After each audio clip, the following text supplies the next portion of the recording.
Well, welcome once again, my neighbors and friends here to our mountain, to Monticello.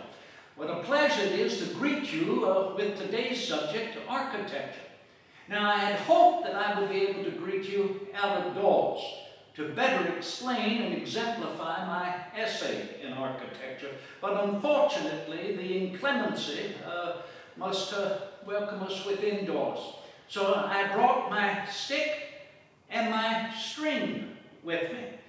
Now, some of the gentlemen who are with us today will understand that as a foundation of providing the architecture throughout the history of mankind. It is with respect to an isosceles triangle and the squares of each side equaling the square of the hypotenuse. So this, if you will, can be also exemplified with indoors. So I'm happy we may meet here in the salle de manger, that's French for the dining chamber. This is one of the original rooms of my design of Monticello. And beautifully appointed, if you will, with, curious elements of architecture not well known throughout our young nation. In fact, I would like to point out the Tuscan arch here, beautifully designed upon ancient principles of architecture. It divides the dining room proper from the tea room, and there with louvered doors, doubled, if you will, on each side, closing them in the wintertime preserves the warmth within this room. Also, the dumbwaiter, and I refer to the permanent dumbwaiter that is built within the fireplace.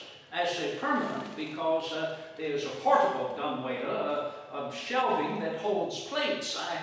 I saw both of these in France and thought that I would utilize the permanent dumbwaiter in the fireplace to bring wine up from the cellar.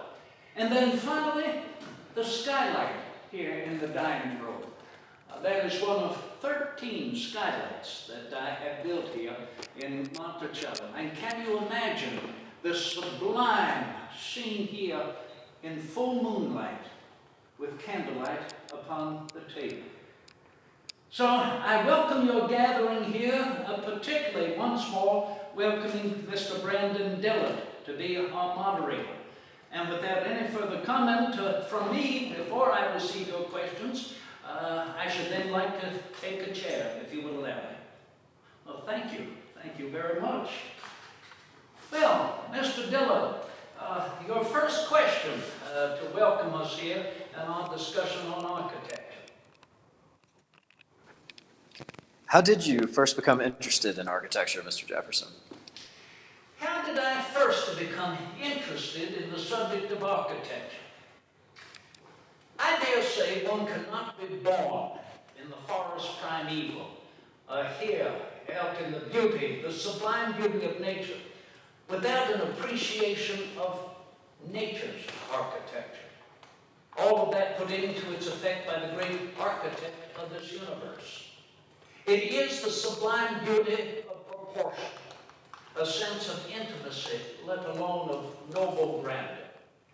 Now, I was born in a very simple tobacco farmhouse, only a story and a half, about 2 rooms below and a loft above. And therefore, when I was a young boy, I was rather fascinated to watch the buildings of outbuildings about the farm. And then to have the opportunity when I was very young, commencing at about the age of 2, in fact, that is my earliest cognizance. I remember being lifted up to a servant on horseback and was carried along with my family to Tuckahoe Plantation, a 2-day ride to the east, just southwest of Richmond town. I spent 7 years there, and I remember as a young boy being transfixed by the noble architecture of Tuckahoe Farmhouse. Oh my heavens, it was more than twice the size of Shadwell Farmhouse where I was born. So that is where I gained my first appreciation of sublime and ennobling architecture. Now, I can tell you as I grew older and had the opportunity to go to Williamsburg for my education, but I could not help but pass by the magnificent mansion houses of Shirley, that built by the Hill Carter family. Berkeley, that built by the Harrison family. and Westover plantations. These were built out of brick. And what fascinated me was the delicate delineation of a building built in brick that could not be achieved in one built of wood. Oh, I've said happily, wooden structures only last about 70 years before they fall down and you have to build again. But brick is more permanent. And then, of course, in Williamsburg, I had the opportunity to see the fine Capitol building there. A light and airy structure, and as well the governor's palace, though I thought that rather heavy and far too commodious within. But these were early influences that helped to more or less prepare me for my future, the light in architecture. Your next question, Mr. Dillon. Jeff wants to know if there's anything you would change about your house. Well, Jeff, I will tell you, I'm afraid that I enjoy too much building things up and then pulling them down to ever be finished a project in architecture. So yes, there is much that I would like to continue to alter and to improve upon. What I have hoped to achieve in my renovations already here at Monticello is not only a more ennobling sense of wanting to live within the structure, but also that ennobling sense while maintaining a sense of intimacy. Remember, I was born in a very small farmhouse, and that intimacy of the family bond is something that I have made an effort to preserve as I continue to evolve my design here at Monticello. What I would change now, perhaps, is, more connections, if you will, to those on the outside and their greater comfort of habitation. And maybe extend, if you will, the terraced walkways, that to the north and that to the south. Your next question. Were there certain books about architecture that inspired you? Were there certain books that inspired me in the art of architecture? Well, yes. When I was a young man and mentioned that I was attending the Old Royal College of William and Mary in Williamsburg, there was a bookstall right across the street. I remember acquiring my first book in architecture. It was James Gibbs' book in architecture. I believe it was first published in London in 1728. Oh, they were beautiful buildings, most ennobling in their design. I then acquired Robert Morris's books on architecture. His first book, published about the same year, 1728, Defending Ancient Architecture. Defending, if you will, the ancient principles of architecture that could still be useful here in the modern world, that we might continue to build accordingly. And then I purchased his select book on architecture, in which he had personally selected certain ancient buildings that might be improved upon by methods of modern architecture. That was published about 1750. But I will tell you now, of all the books on architecture, the 4 books of Andre Palladio, a 16th century Italian architect, remain my favorite. I purchased from that stall Leone's English edition of the Palladian books on architecture, and they have remained my Bible. Now, I do not want to neglect the Builder's Dictionary, otherwise known as the Gentleman's Companion, because that is something that helps you to know how to build accordingly, particularly in efficient designs of ancient architecture. The next question. Jillian from Vienna wants to know if you have a favorite piece of architecture. Jillian, you want to know if I have a favorite piece of architecture? Well, I will tell you this. In nature, my favorite piece of architecture remains the Natural Bridge in Rockbridge County, Virginia. And happily, I own it. I discovered that the patent for it was still available, about 150 acres, when I was a young man in Williamsburg. No one had chosen to purchase it because you simply cannot farm it. But I have had no interest to farm it.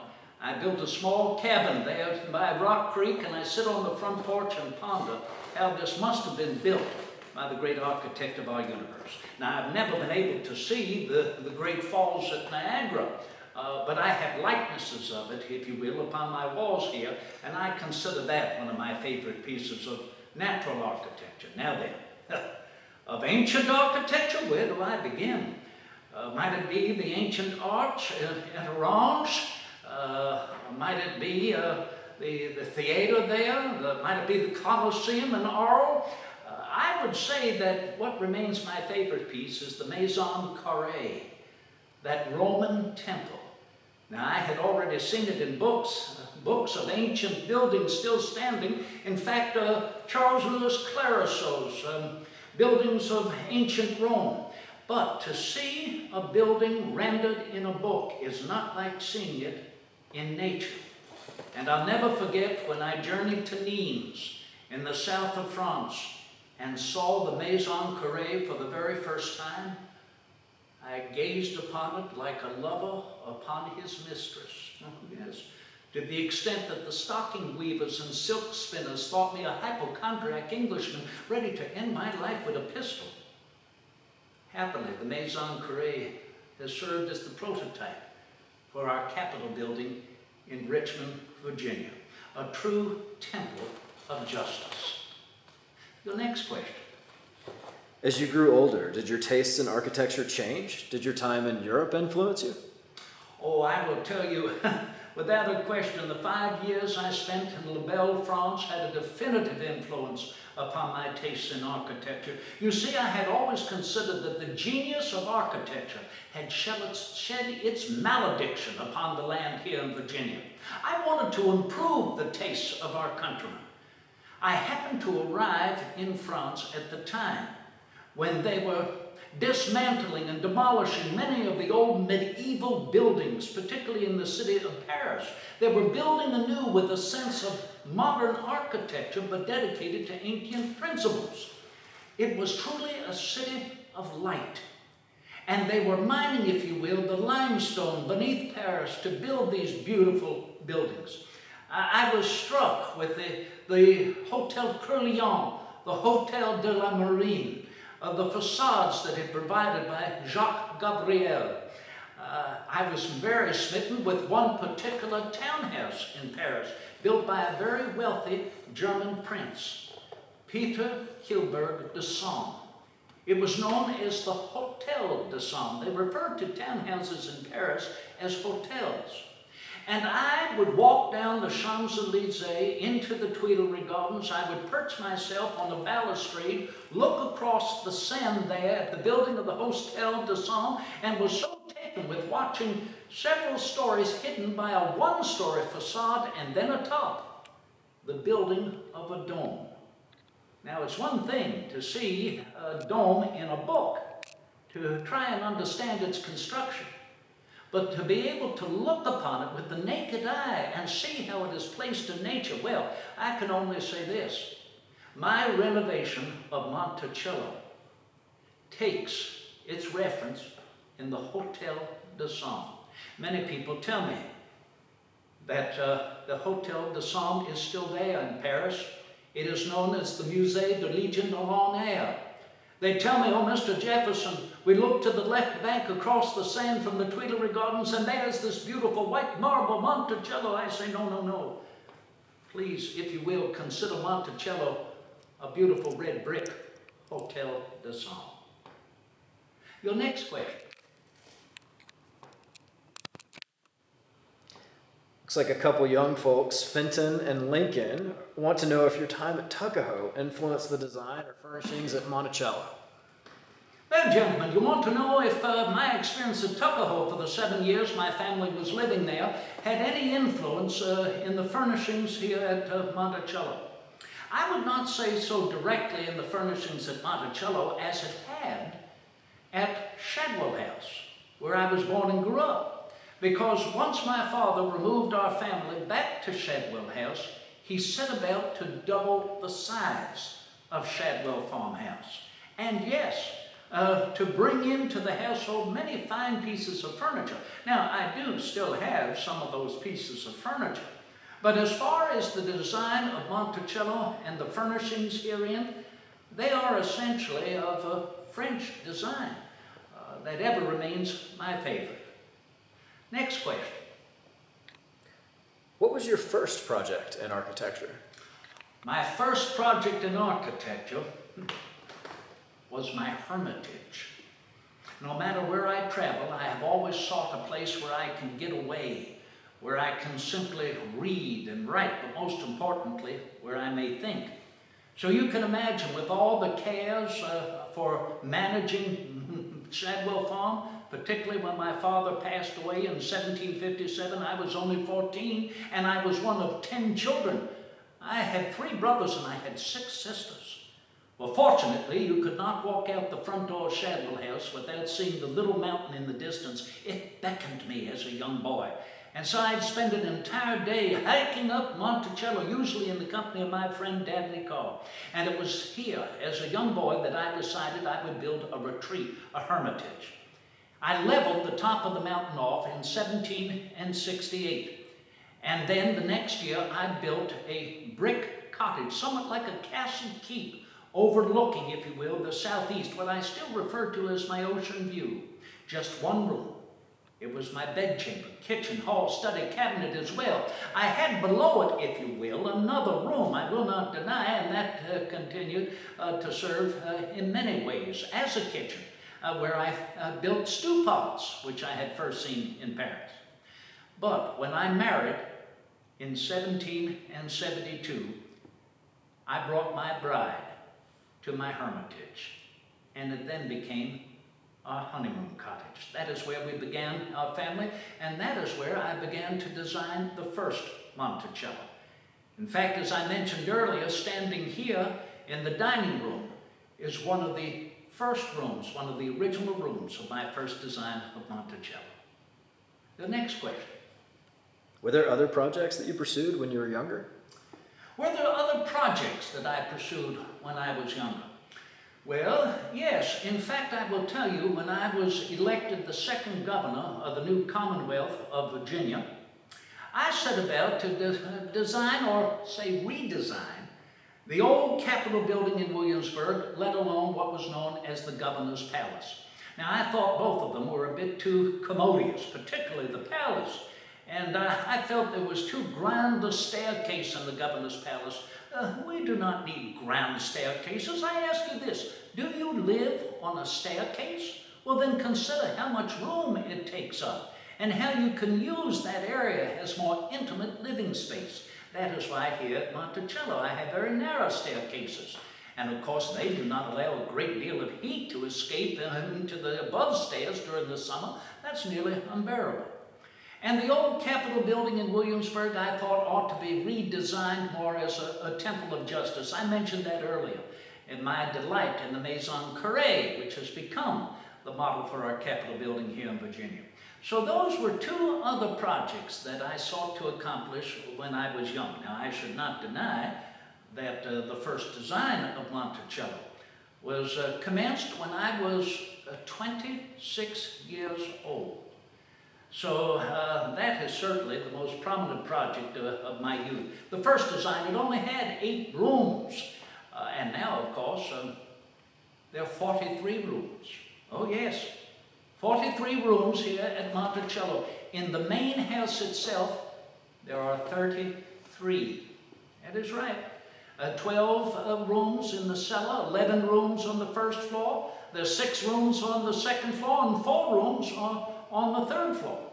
I have 2 pavilions, and they have 2 rooms each. And then, of course, on the South Terrace walkway, there are about 6 rooms there. Your next question. Brian wants to know if you had influence in Washington, D.C., and buildings there.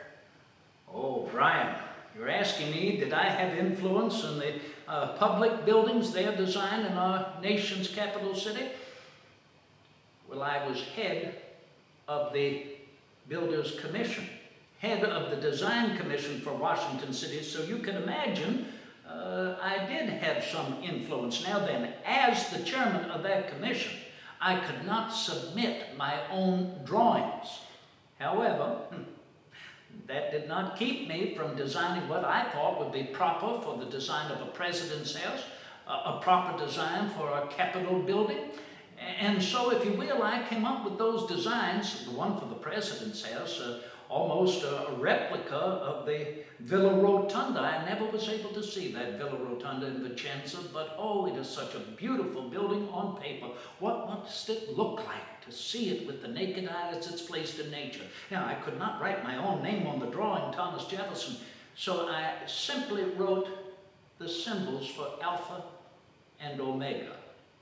Needless to say, my designs were not chosen by the committee, even though I was chairman. The next question. We hear you once said, "Architecture is my delight, and putting up and pulling down one of my favorite amusements." What do you mean by that? So you've heard, as I have said and I have written, that architecture is one of my greatest delights, that I enjoy, as I said earlier, to build up and then to pull down.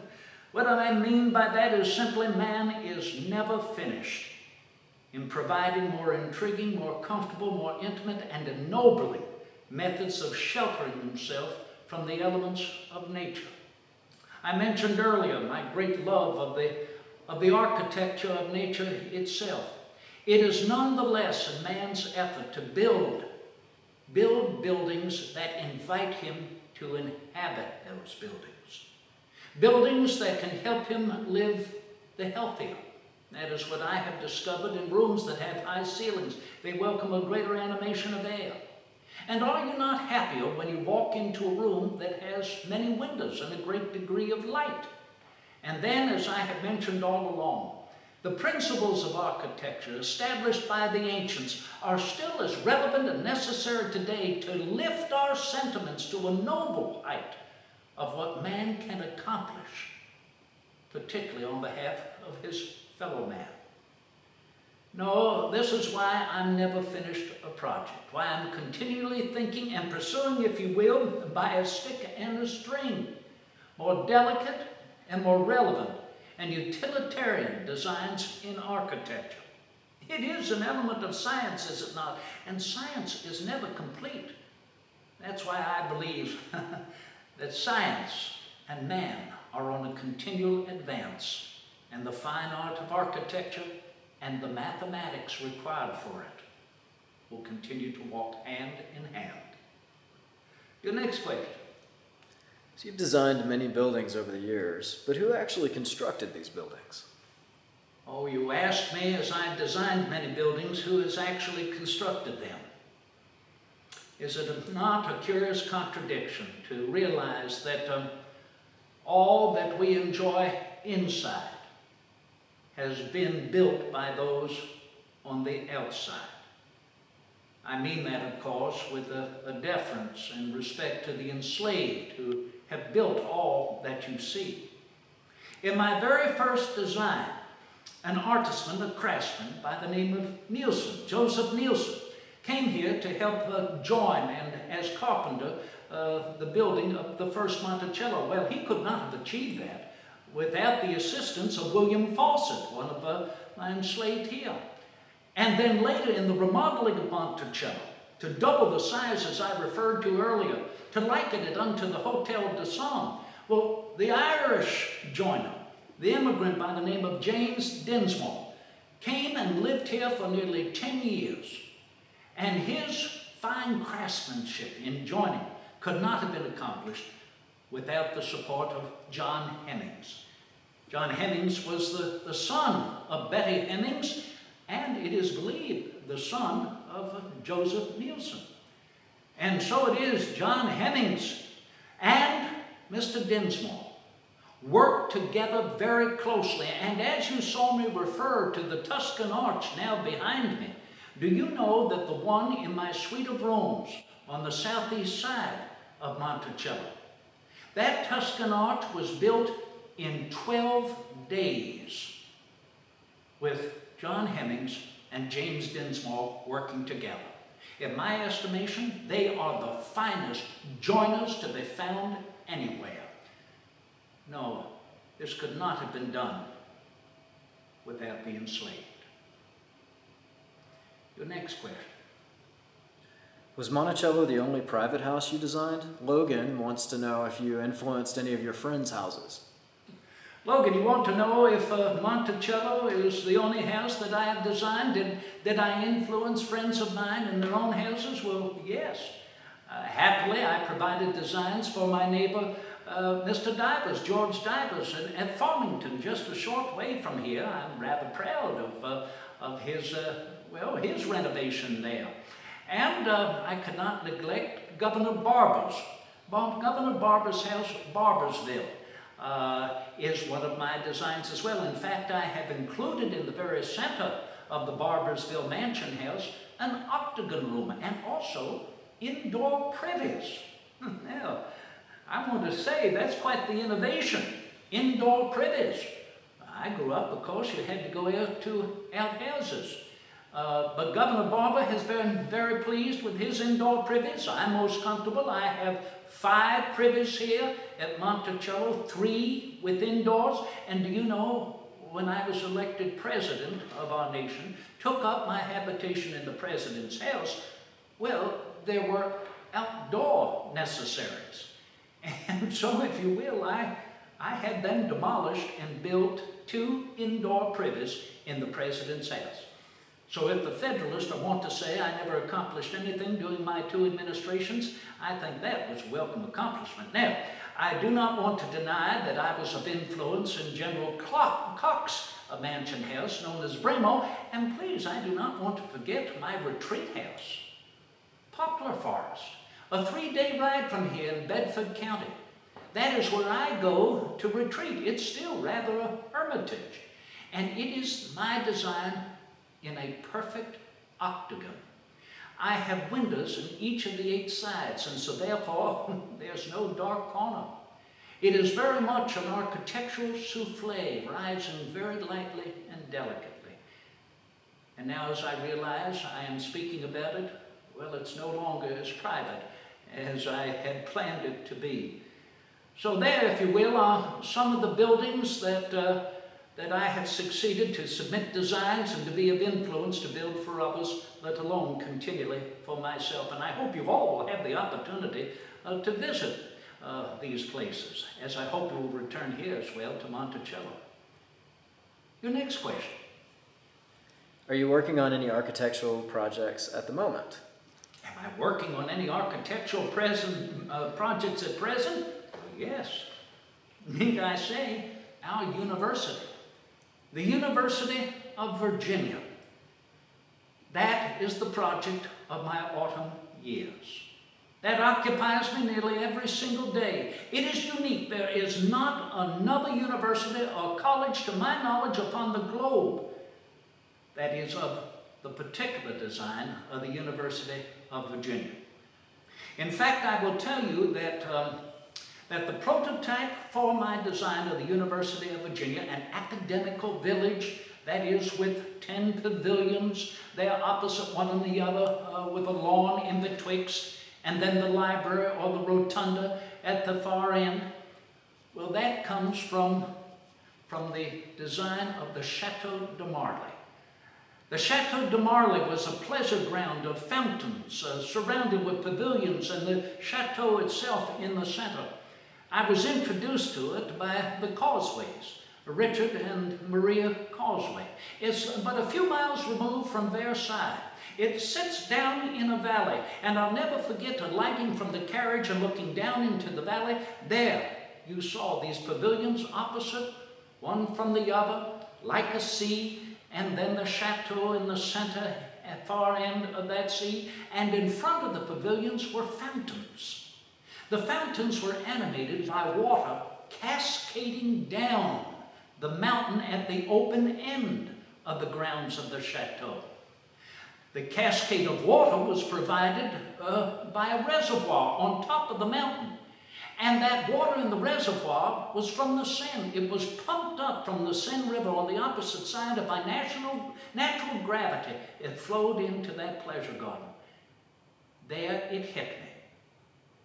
The font of knowledge. And so there you have the influence for our academical village. Your next question. So one last 2-part question. Do you think that the study of architecture should be a necessary subject in education? And do you think your designs in architecture will be appreciated in the future? So for our last question, it is two-part. Do I think that the study of architecture is necessary and must be continued? And do I think what I have already designed might be looked upon in the future, which is with as much appreciation as I have for it now? Well, firstly, let me say that what I may be interested in now, what I have designed myself now, is my delight at present. We have discussed how I felt about architecture from the time of my youth, how my interest in it has evolved, how I continue to build things up and tear things down. Well, that thereby means that I should not expect that what I have designed now may receive the same approbation in the future. And yet, there may be particular principles of the architecture I have employed that will continue to be appreciated, because they are the principles that I have found in ancient architecture. And many of these buildings still survive, particularly throughout the south of France that I have been able to see. They have survived the centuries because they have received the approbation of the centuries. So I cannot say more than that about how the future will judge my own designs. But you ask, do I believe the study of architecture is necessary? And without a question, I answer yes. Consider this. We double our population every 25 years or so. What other art could be the most useful, the most necessary, than the art of sheltering ourselves? I said this earlier. Not only sheltering ourselves from nature, but providing the opportunity to lift our sentiments, lift our spirits to an appreciation of art, to lift our tastes, if you will, to ennoble ourselves in recognition of the finer elements of human nature, to realize we share this with the family of man across the globe. That is the mark of a civilized people. People who build not only to shelter themselves from the elements, but who build to preserve their health and to preserve their happiness. I thank you for this opportunity that we could meet again here at our house of Monticello. I will now go out of doors with my string and my stick. I'm imagining what it might be like to build an observation tower atop Mount Alto there. Now, that's the tall mountain, Mount Alto. I live here on the small mountain, Monticello. So I hope you will return soon, see how far I've gotten here in my design. And rest you assured, as I take leave, I ever remain your humble and obedient servant, Thomas Jefferson. Godspeed.